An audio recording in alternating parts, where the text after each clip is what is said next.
Daniel, un poco cómo estás y sobre todo cómo te ha ido por allá.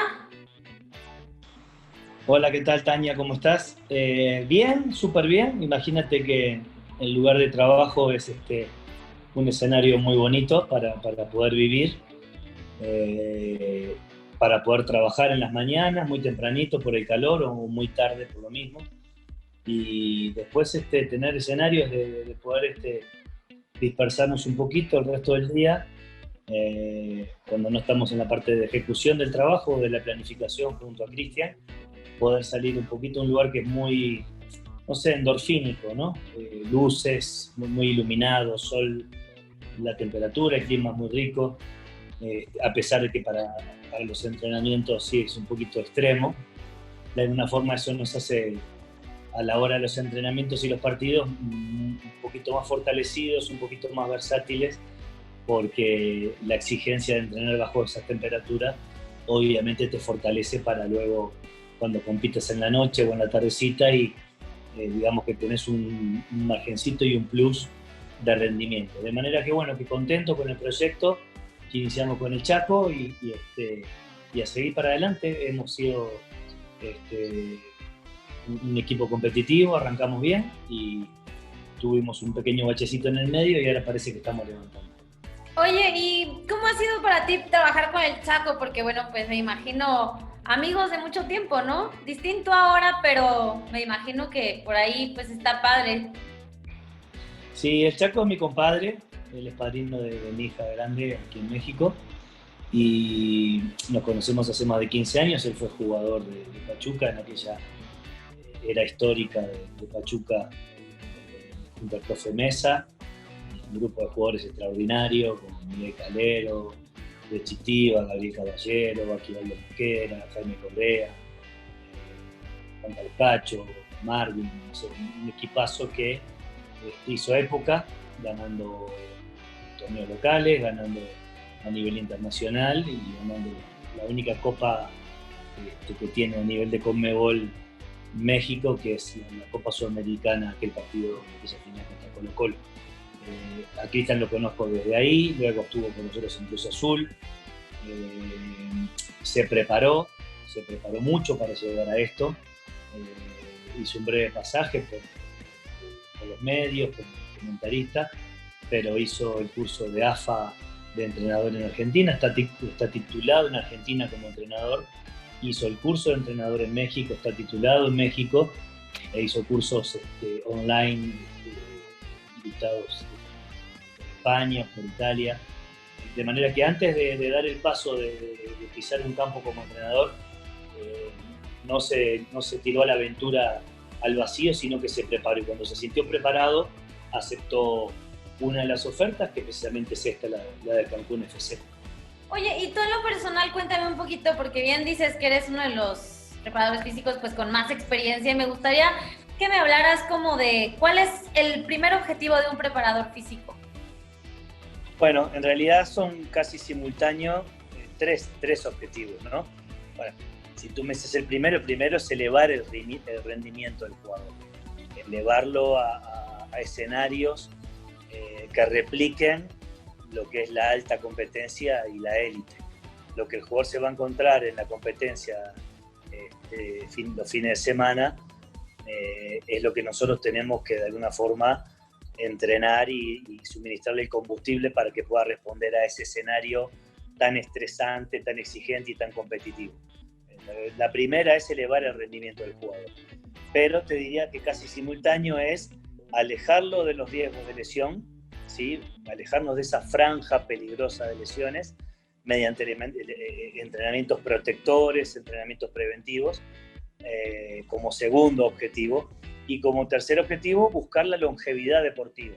Si antes los jugadores jugaban hasta los 28, 29, 30 años y ya después de los 30 se les consideraba grandes y se iban retirando prácticamente, hoy las metodologías de entrenamiento, la tecnología, las investigaciones y la ciencia han llevado a que los jugadores hoy perfectamente a los 35, 36 años todavía puedan seguir compitiendo de manera importante y exigente. Así que esos serían los tres objetivos más importantes de los preparadores físicos: elevación del rendimiento, alejarlo del riesgo de lesión y buscar la longevidad deportiva. Oye, ¿y tú crees que en México ha bajado el nivel de los preparadores físicos que hoy por hoy están al frente de las instituciones? No, yo creo que no. Yo creo que sí se ha elevado la competitividad, la exigencia, el nivel de jugadores que han llegado a la liga local.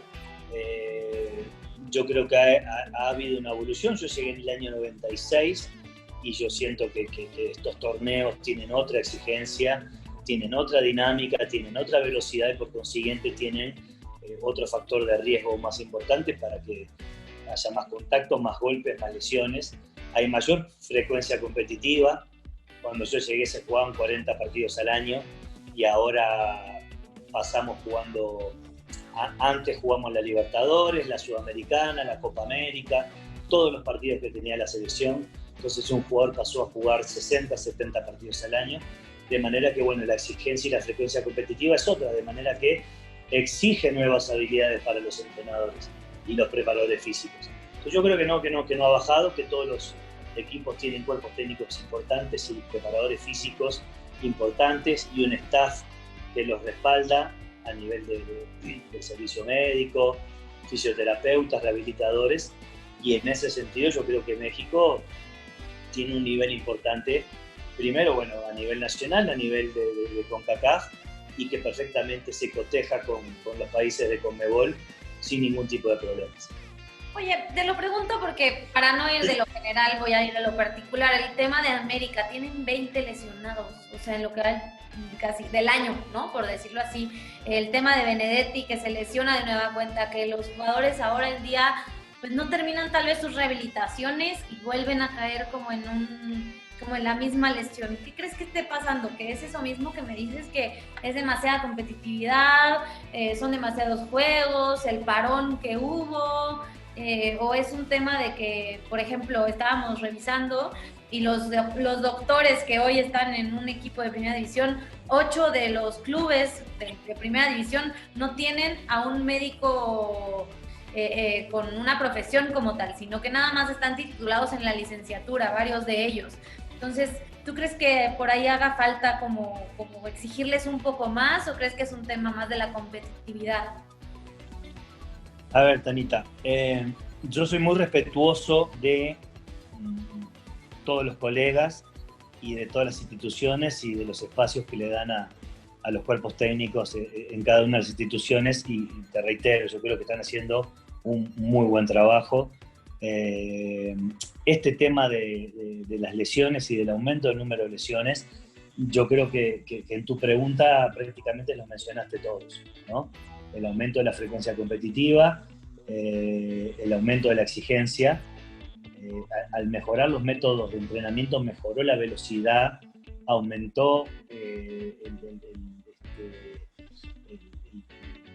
la velocidad para poder responder a los estímulos del fútbol, achicó los espacios para poder resolverlos y para poder maniobrar, de manera que aumentó el número de contactos también. Eso por un lado. Pero no olvides, y lo mencionaste también tú en la pregunta, no te olvides que esta pandemia, el tema del coronavirus, motivó que paráramos más de 100, 120 días. Y las consecuencias de ese parate fueron, hoy todavía no podemos sacar la magnitud de las repercusiones que tuvo.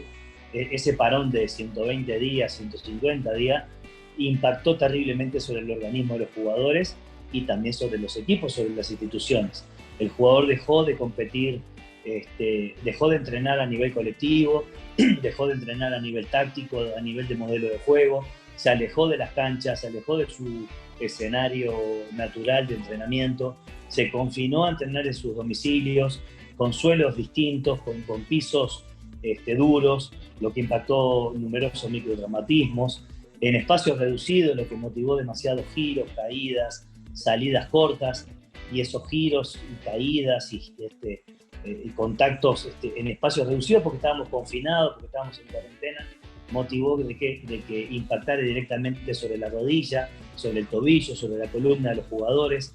Hubo un síndrome del confinamiento, un síndrome del entrenamiento domiciliario, por más que todos los preparadores físicos hicimos lo posible por enviarle a nuestros jugadores sus trabajos, el escenario de desarrollo de sus entrenamientos no era el más propicio.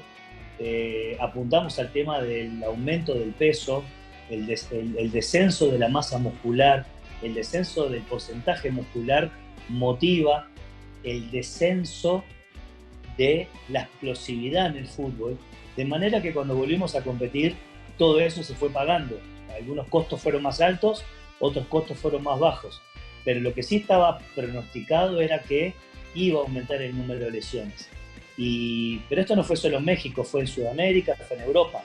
La Bundesliga, que fue de las ligas que volvió más rápido, entre la fecha 1 y la fecha 2 hubieron 19 lesionados. Y estamos hablando de Alemania, jugadores que tienen una contextura física muy importante, una genética muy importante, y aún ahí hubieron lesionados.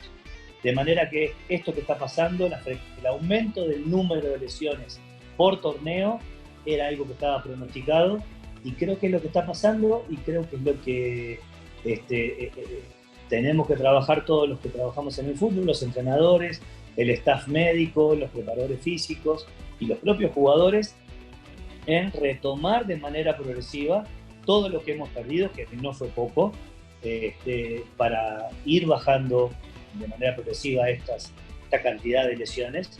Y yo creo que se va a lograr que para el próximo torneo este número de lesiones va a descender. Oye, tú en todos los equipos a los que has ido, ¿has tenido respeto por parte de los futbolistas? ¿A qué quiero llegar? Me contaba un médico que prefirió mantener el anonimato, que en alguna ocasión o en algunas ocasiones los futbolistas, si no se llevan bien con el médico, si no se llevan bien con el preparador físico, no hacen lo que les pides que hagan. Y eso hoy por hoy pone al futbolista tal vez un poco por encima de gente como ustedes, como el preparador físico. ¿Te ha llegado a pasar o siempre existe el respeto y siempre están parte del cuerpo técnico? O si el futbolista de repente, no me digas nombres obviamente, pero se sale de las casillas. No, en general no, en un porcentaje altísimo el jugador es disciplinado. Me ha tocado trabajar en muchos países, trabajé en 5 países, entre Sudamérica y Centroamérica. Y te puedo decir que un poco la madera del futbolista es la misma, y la esencia es la misma. Ellos quieren, el jugador es profesional y quiere andar bien. Lo primero que hay que hacer un jugador profesional es andar bien, es rendir.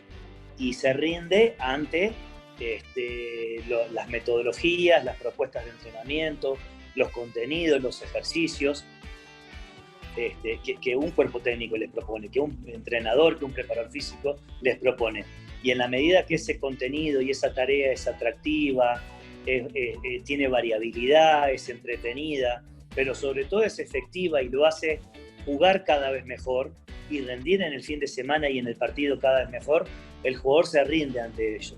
Entonces, a la vez que entrena bien, procura cada vez cuidarse mejor, tener mayor cantidad de horas de sueño, alimentarse bien, hidratarse bien, de manera que yo creo que, salvo algunas excepciones, como hay en todas las profesiones, hay jugadores que se rebelan ante alguna exigencia o que mentalmente no son tan fuertes para someterse a una disciplina tan exigente como es la del fútbol profesional, pero yo te diría que en la mayoría de los casos entrenan al 100%, es más, están buscando las formas de recibir más cosas que lo hagan rendir mejor, a tal punto que hoy han proliferado estos centros de rendimiento o los personal trainers que el jugador recurre para poder rendir mejor en los horarios que está fuera de la efectividad del club. Esos, porque por ejemplo decían de Ochoa que se sobrecargó y que por estar yendo un personal trainer terminó pues con esta sobrecarga que lo separó de la selección, incluso que lo tiene fuera de las canchas. ¿Cómo ves tú esto? Bueno, yo siento que hay centros de alto rendimiento que son específicos del fútbol y que sirven perfectamente para las 3 tareas que te comentaba que tiene que tener un preparador físico y un cuerpo técnico, y hay centros de alto rendimiento que son de otras disciplinas, como el CrossFit, como el fitness, como la acrobacia, u otro tipo de actividades gimnásticas que no tienen que ver con el fútbol. Y eso evidentemente no mejora al futbolista. Pero hay numerosos personal trainers que trabajan muy bien, en las cuales yo he trabajado de la mano con ellos, siendo preparador físico de las instituciones. Los he convocado a los entrenamientos para que vean de qué manera entrenamos. He conversado con ellos y les pido que a la tarde me manden el contenido de lo que han hecho en los trabajos complementarios, videos y el contenido, porque esta comunicación y esta conjunción entre las dos partes va a ser beneficioso para el jugador y para el equipo. Perfecto, Daniel. Oye, pues muchísimas gracias.